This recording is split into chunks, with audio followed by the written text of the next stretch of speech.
muslimun.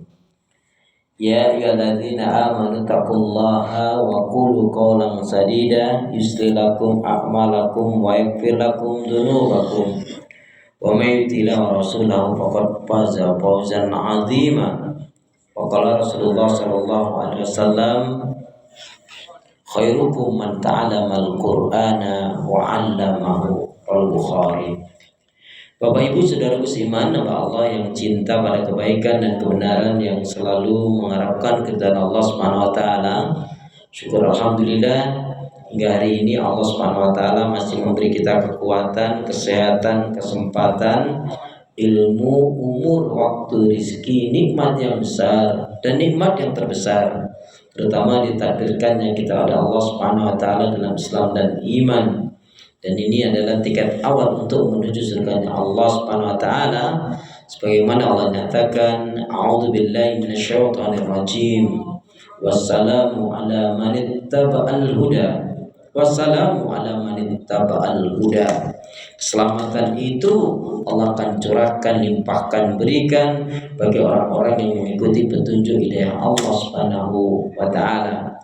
Karena itu saudara seiman, pastikan semua kegiatan aktivitas yang kita lakukan niatkan betul-betul untuk ibadah kepada Allah Subhanahu wa taala.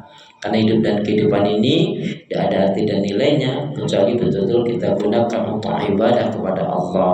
Wa ma khalaqtul jinna wal insa illa liya'budun. Tidaklah kuciptakan jin dan manusia, kata Allah, melainkan hanya untuk beribadah kepada Allah Subhanahu wa taala. Kemudian yang kedua, jangan pernah lupa dan melupakan diri untuk senantiasa berdoa meminta kekuatan, rahmat, pertolongan pada Allah Subhanahu wa taala. Karena pada hakikatnya tanpa kekuatan, rahmat, pertolongan dari Allah kita tidak bisa berbuat apa-apa. Masya Allah, la haula wa la quwwata illa billah. Alhamdulillahirabbil alamin. Allahumma shalli ala Muhammad, Allahumma shalli ala Muhammad. Dengan menyebut asma Allah yang Maha Pengasih lagi Maha Penyayang, yang tiada ilah yang berhak diibadahi dengan benar kecuali hanya Allah Subhanahu wa taala. Hanya kepada Allah kita beribadah dan hanya kepada Allah kita mohon pertolongan. Karena itu doa minta kita semoga hati, iman, ibadah, akhlak dan ilmu yang Allah berikan kepada kita hendaknya menjadikan kita bisa lebih baik daripada hari-hari sebelumnya, bisa memberikan manfaat yang banyak pula untuk diri, keluarga dan orang lain. Dan insya Allah dengan semangat fastabiqul khairat, lomba-lomba dalam banyak kebaikan dan tentunya dengan istiqomah, insya Allah pun kalau mati harapan kita adalah mati dalam keadaan husnul khatimah. Amin ya rabbal alamin. Kenapa ya, karena seorang muslim muslimah yang baik hatinya, baik imannya, baik ibadahnya, baik akhlaknya, dan juga baik ilmunya, insya Allah muslim muslimah yang baik hatinya, iman, ibadah, akhlak dan ilmunya, insya Allah muslim muslimah seperti ini jiwanya tenang dan tentram walaupun tabungannya banyak. Amin ya rabbal alamin. Jadi kalau mau tabungannya banyak, baikin hati, baikin iman, baikin ibadah, baikin akhlak, dan juga baikin ilmu. Bapak Ibu jamaah sehat semua? Alhamdulillah, ibadahnya lancar, tambah sabar, makin bersyukur, rumah tangganya makin harmonis. Saya doakan putra putrinya, anak cucunya pun makin baik, solihah. Amin ya rabbal alamin. Saudara seiman, tema kita hari ini adalah bahagia menurut Al-Quran. Seperti sering mungkin di antara antum mendengar atau pernah setidaknya membaca atau tahu, yaitu satu ungkapan yang memotivasi kita kaitannya dengan Al-Quran. La sa'ada fi hayatina illa bil Quran. La sa'ada fi hayatina illa bil Quran. Tiada kebahagiaan dalam kehidupan kita kecuali dengan Al-Quran. Siapa yang dia berfikirnya mengikuti Al-Quran, maka pikirannya pasti akan benar dan tidak akan tersesat. Siapa yang dia bersahabat bergaulnya sesuai dengan Al-Quran, pasti dia akan hanya bersahabat bergaul dengan orang-orang yang baik, solihah. Karena dia punya prinsip lebih baik punya 1000 teman Yang semuanya baik solih solihah, daripada satu teman udah buruk jahat lagi ya. Nah untuk bilang dalik ya. Kecuali dia mengingatkan, mendekati teman yang kurang baik untuk diajak untuk kebaikan. Kalau itu insya Allah baik. Tapi kalau dia hanya ngikut, dia akan cenderung terbawa pada keburukan. Kalau dia membina rumah tangganya sesuai dengan Al-Quran, maka pasti akan terwujud rumah tangga yang sakinah, mawaddah warahmah, baiti jannati, rumahku surgaku. Kalau dia membinanya putra-putrinya, anak-anaknya, maka membinanya sesuai dengan Al-Quran, maka insya Allah anaknya menjadi qurratul a'yun, penyejuk mata dan penentram hati. Kalau dia mencari nafkahnya mengikuti tuntunan Al-Quran, dia hanya akan mencukupkan rezeki yang halal dan dia akan menolak yang haram sebanyak apapun, sebesar apapun. Kalau itu haram, dia pasti akan tolak. Namun demikian jamaah sekalian, ketika ada dua ayat yang dibacakan oleh Rasulullah SAW pada sahabat Nabi yang sudah jelas-jelas dijamin masuk surga, walaupun mereka itu dijamin masuk surga, tapi ketika dibacakan dua ayat kaitannya dengan Al-Quran, ada di antaranya mengatakan ada gemetar, ada ketakutan, ada yang bahkan ada yang mengatakan pingsan, khawatir terkena ayat itu. Itu jelas-jelas sahabat Nabi yang sudah jelas dijamin masuk surga. Maka setiap orang yang beriman itu dia memiliki ya doa setiap harinya apa? Ya Allah, ampunilah kesalahan dan dosaku, jauhkanlah aku dari azab neraka. Yang kedua, ya Allah, terimalah amal kebaikan ibadahku yang tidak sempurna dan masukkanlah aku ke dalam surga. Di balik yakin akan adanya surga neraka, yakin akan janji Allah Subhanahu wa taala, tetapi dia juga memiliki kekhawatiran dalam hidupnya. Kalau tidak diberkahi, tidak dirahmati, tidak diridai dan tidak dicintai oleh Allah Subhanahu wa taala. Ayat yang mana yang menjadikan sahabat-sahabat Nabi dan mestinya juga orang yang beriman juga terpikir ngeri juga terkena ayat itu. Yang pertama di dalam surat Al-Furqan. Surat Al-Furqan Quran saya surat yang ke-25 Bapak Ibu. Sama ya? Sama, baik. Di dalam surat Al-Furqan, surat yang ke-25 ayat yang ke-30, Allah Subhanahu wa taala berfirman, A'udzu billahi minasyaitonir rajim. Wa qala Rasul ya Rabbi inna qaumi ittakhadhu hadzal Qur'ana mahjura. Dan berkatalah Rasul, ya Rabbku, sesungguhnya umatku tidak lagi mengacuhkan, tidak lagi memperdulikan Al-Quran. Ada satu peristiwa menarik ketika itu sahabat Umar bin Khattab radhiyallahu anhu sedang memegang dan membaca lembaran Taurat atau Injil. Kemudian Rasul bertanya, wahai Umar, apa yang kau pegang, apa yang kau baca itu? Ya Rasulullah, ini lembaran Taurat atau Injil. Maka Rasul mengatakan, wahai Umar, ketahuilah, sekiranya hari ini Nabiullah Musa, Nabi Isa hidup, maka mereka pun wajib beriman kepadaku dan mengimani apa yang aku bawa, yaitu Al-Quran. Maka jamaah sekalian, juga ada hadis Nabi yang menyatakan la yu'minu ahadukum hatta yakuna hawahu taba'an lima ji'tubi. Tidaklah beriman salah seorang di antara kalian sehingga hawa nafsunya mengikuti, tunduk dengan apa yang aku bawa, yaitu maksudnya adalah Al-Quran.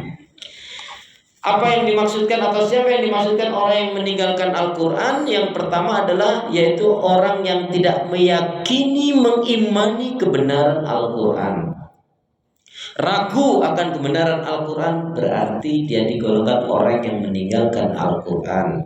Dan kita ingat di dalam awal surat Al-Baqarah Allah menyatakan dzalikal kitabul la raiba fi hudal lil muttaqin. Itulah Al-Quran, kitab Allah yang di dalamnya tidak ada keraguan, menjadi petunjuk bagi orang-orang yang bertakwa. Jadi orang yang meninggalkan Al-Quran siapa? Orang yang tidak meyakini, mengimani kebenaran Al-Quran atau ragu terhadap kebenaran Al-Quran. Kemudian yang kedua yang digolongkan orang yang meninggalkan Al-Quran adalah orang yang tidak bersungguh-sungguh membacanya, mempelajarinya, dan memahaminya. Coba aku nak tanya pada jamaah sekalian, Bapak Ibu jamaah sekalian, sehari Anda termasuk yang sering pegang Quran, baca Quran, melihat Quran, atau mindahin Al-Quran? Halo? Termasuk yang sering pegang Quran, baca Quran, lihat Quran, atau mindahin Quran? Lah enggak lah Ustaz. Baik, kalau itu pertanyaan yang kedua. Bapak Ibu jamaah sekalian, sehari semalam baca Al-Quran berapa kali? Berapa kali Pak? 2 kali. Baik. Bapak Ibu pegang HP, baca WhatsApp dan teman-temannya WhatsApp sehari berapa kali itu? Nah macam mana nih? Cakap cinta pada Al-Quran, tapi jahang sekali membaca Al-Quran. Bahkan ada di antara kita ngakunya muslim, muslimah, ngakunya iman cinta kepada Al-Quran, tapi bacanya Al-Quran kalau lagi susah tidur. Ada itu Pak, Bu, susah banget tidur. Begitu ambil Al-Quran langsung A'udzubillah belum sempat itu baru alif blaksek, akhirnya dia tertidur. Malam harinya dia terkejut. Bagaimana nggak terkejut? Bukan Al-Quran yang dia baca, malah Al-Quran yang baca dia. Nah ini termasuk orang yang digolongkan meninggalkan Al-Quran, orang yang tidak bersungguh-sungguh membaca, mempelajari, dan memahami Al-Quran. Termasuk orang yang digolongkan orang yang meninggalkan Al-Quran siapa? Yaitu orang-orang yang tidak bersungguh-sungguh mengamalkan dan mendakwahkan Al-Quran. Rasulullah SAW bersabda, khairukum man ta'alamal Qur'ana wa 'allamahu. Sebaik-baiknya di antara kalian adalah yang belajar Al-Quran dan mengajarkannya.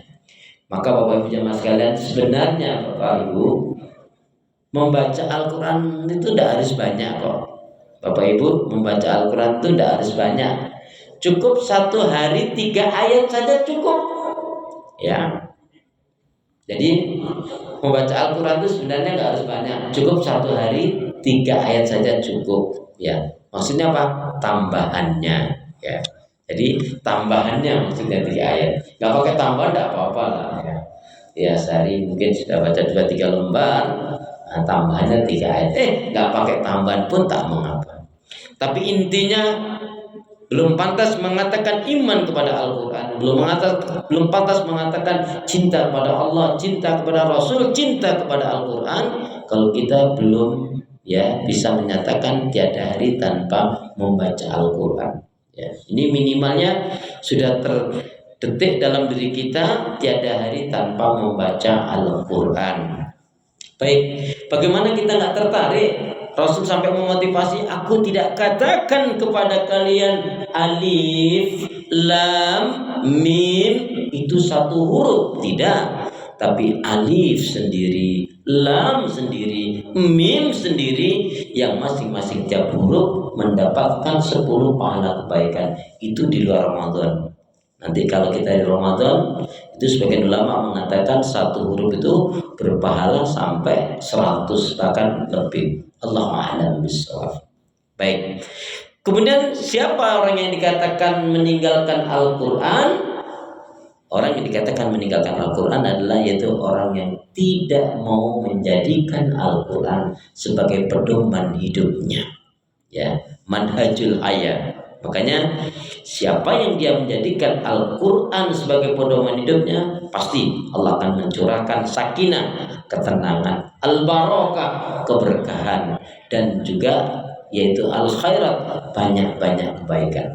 Saya ulangi, jadi orang yang betul-betul bersungguh-sungguh meyakini, mengimani kebenaran Al-Quran, membacanya, mempelajari, memahaminya, mengamalkan dan mendakwahkannya, dan sampai menjadikan Al-Quran sebagai pedoman hidupnya, maka Allah akan berikan sakinah, ketenangan, barokah, keberkahan, al-khairat, yaitu kebaikan, dan yaitu nasrum minallah, pertolongan dari Allah Subhanahu wa taala. Semoga kita dapat menggapainya. Amin ya rabbal alamin. Yang kedua jamaah sekalian, ayat yang mana yang menjadikan sahabat Nabi sampai ngeri, gemetar, bahkan ada yang katakan takut sampai ada yang mengatakan pingsan, yaitu kalau yang pertama tadi surat Al-Furqan, surat yang ke-25 ayat yang ke-30, yang kedua adalah yaitu surat Az-Zukhruf.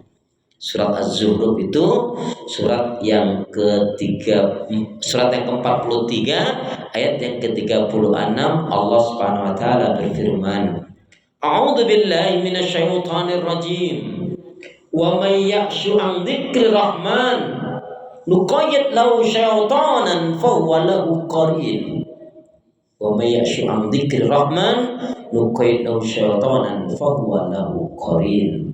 Barang siapa yang dia berpaling dari pengajaran peringatan Allah Al-Quran, maka Allah akan datangkan syaitan, yang setan itulah yang akan mengombang-ambingkan dalam kehidupan. Ya, maka saya ulangi, barang siapa yang berpaling dari pengajaran peringatan Allah Al-Quran, maka Allah akan mendatangkan syaitan, yang syaitan itulah yang akan mengombang-ambingkan di dalam kesesatan. Na'udzubillah, summa na'udzubillah dzalik. Saya ingin tambahkan pada jamaah sekalian, mungkin ini termasuk yang baru mendengar, yaitu biasanya kan kalau di antara kita membaca Al-Quran selesai, kita ada yang Allahummarhamni bil Quran, Allahummarhamna bil Quran, ada yang juga Shadaqallahul Azim. Kenapa enggak kita cantolkan? Kalau bahasa saya, kenapa enggak kita cantolkan dengan doa? Terus doanya gimana kalau kita habis baca Al-Quran? Setelah kita selesai baca Al-Quran, Allahummarhamni bil Quran atau Allahummarhamna bil Quran, bisa ditambahkan dengan doa. Bagaimana? Ya Allah, ya Arhamar Rahimin, jadikanlah Al-Quran dan ayat-ayat yang aku baca sebagai petunjuk, rahmat, syafaat, dan syifa. Jadi jamaah sekalian, kita habis membaca Al-Quran, saya menganjurkan pada diri saya, baik sekali jika kita mau melazimkan ini, yaitu apa? Setelah kita baca Allahummarhamni bil Quran atau Allahummarhamna bil Quran, maka kita berdoa, ya Allah ya Arhamar Rahimin, jadikanlah Al-Quran dan ayat-ayat yang aku baca sebagai petunjuk, rahmat, syafaat, dan syifa, obat segala penyakit. Kemudian tambahkan, ya Allah, tidak ada yang dapat menyembuhkan penyakit kecuali Engkau ya Allah. Nah jamaah sekalian, di antara kebahagiaan menurut Al-Quran adalah siapa yang hidupnya yaitu di atas petunjuk hidayah Allah Subhanahu wa taala dan hidupnya betul-betul digunakan untuk ibadah kepada Allah. Inilah pengejawantahan dari firman Allah yang menjadi ikrar kita di dalam sholat. Kul inna sholati wa nusuki wa mahyaya wa mamati lillahi rabbil alamin. Semoga jamaah sekalian, yang sedikit ini ada hikmah dan manfaatnya. Mari kita jadikan tiada hari tanpa membaca Al-Quran. La sa'ada fi hayatina illa bil Quran. Sekali lagi, la sa'ada fi hayatina illa bil Quran. Tiada kebahagiaan dalam kehidupan kita kecuali dengan Al-Quran. Mari jamaah sekalian, sebagai penutup boleh ikutin saya dua doa yang bisa kita lazimkan dalam kehidupan kita, insya Allah akan bawa kebaikan. Bismillahirrahmanirrahim. Allahumma khtim lana bil Islam wa khtim lana bil iman wa khtim lana bi husnil khatimah. Allahumma khtim lana bil Islam wa khtim lana bil iman wa khtim lana bi husnil khatimah. Ya Allah, akhirilah kehidupan kami dengan Islam dan akhirilah kehidupan kami dengan iman dan akhirilah kehidupan kami dengan husnul khatimah. Satu doa lagi, ya Allah ya Arhamar Rahimin, berilah aku hati yang bersih, pikiran yang jernih, lidah lisan yang selalu jujur, akhlak yang mulia, hidup dan mati dalam ketaatan, keimanan, ibadah, sabar, dan syukur. Boleh sekali lagi lebih semangat. Ya Allah ya Arhamar Rahimin, berilah aku hati yang bersih, pikiran yang jernih, lidah lisan yang selalu jujur, akhlak yang mulia, hidup dan mati dalam ketaatan, keimanan, ibadah, sabar, dan syukur. Amin ya rabbal alamin. Subhanakallahumma bihamdika asyhadu an la ilaha illa anta astaghfiruka wa atubu ilaik. Punya niat yang baik hendaknya segera tunaikan, beramal saleh jangan ditunda-tunda, ikan sepatikan gabus, burung irian, burung cendrawasih. Cukup sekian, terima kasih. Ingat, malam hari ada tahajud, pagi hari ada duha. Al-Quran dibaca, dipelajari, dipahami, diamalkan. Jangan malas ibadah.